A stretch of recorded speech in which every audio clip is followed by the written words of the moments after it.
শীতের সকালবেলায় এরম ব্রেকফাস্ট হলে তো একদম জমে যায়, তাই না বলো? গুড মর্নিং এভরিওয়ান, কেমন আছো তোমরা সবাই? আরও একটা নতুন মিনি ব্লগে তোমাদের সবাইকে ওয়েলকাম। সকাল সকাল এই তো আমার ডিউটি, গোলুবাবুর ব্যাগ গোছানো, টিফিন রেডি করা, গোলুবাবুকে রেডি করা। তো এখন ব্রাশ করছে আর আমি ভাবলাম বিছানাটা একটুখানি গুছিয়ে ফেলি। সকালবেলা তো আমাদের প্রত্যেকের কর্মব্যস্ততা খুবই থাকে। আর এই ঠান্ডা পড়াতে না চাপ আরও বেড়েছে, কারণ এই 2-3টে করে ব্ল্যাঙ্কেট বেরিয়ে গেছে, সেগুলোকে সকালবেলা গোছাও, আবার রাত্রেবেলা টেনে বার করো। এই হচ্ছে আমাদের নিত্যদিনের কাজ। তো গোলুর এখনও অনেকটাই টাইম আছে, ও খাচ্ছে। আমি ভাবলাম ততক্ষণ বিছানাগুলো গুছিয়ে ফেলি। সকালে ঘুম থেকে ওঠার পরে না যতক্ষণ বিছানাগুলো আমি ঠিক না করে গুছোতে পারি ততক্ষণ আমার মন শান্তি লাগে না। বিছানা পরিপাটি থাকলে দেখবে মন যেন ভালো হয়ে যায়। এই যে আমাদের গোলুবাবু একদম রেডি, গাড়িও চলে এসছে।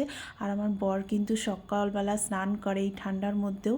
ওর পুজো দেওয়া হয়ে গেছে, ও চলে গেছে নিজের কাজে। তারপরে আমিও স্নান টান করে নিলাম। হ্যাঁ, শীতকাল পড়ে গেছে বলে সানস্ক্রিন মাখবো না এটা কিন্তু একদমই করো না। স্নান টান করে একটা ভালো সানস্ক্রিন অ্যাপ্লাই করা ভীষণ জরুরি।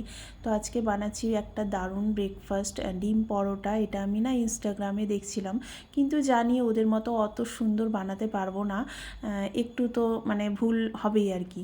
তো যাই হোক, আমার খাবার মতন আমি সুন্দর করে বানাচ্ছি। তো 3 কোনা পরোটা যেমন বানাই আমি সেভাবেই বানিয়ে নিলাম।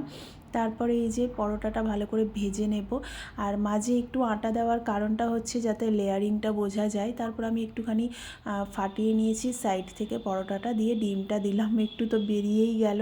হয়তো সঠিকভাবে হয়নি বা দেখতে খুব একটা সুন্দর হয়নি, কিন্তু খেতে বেশ ভালোই হয়েছিল।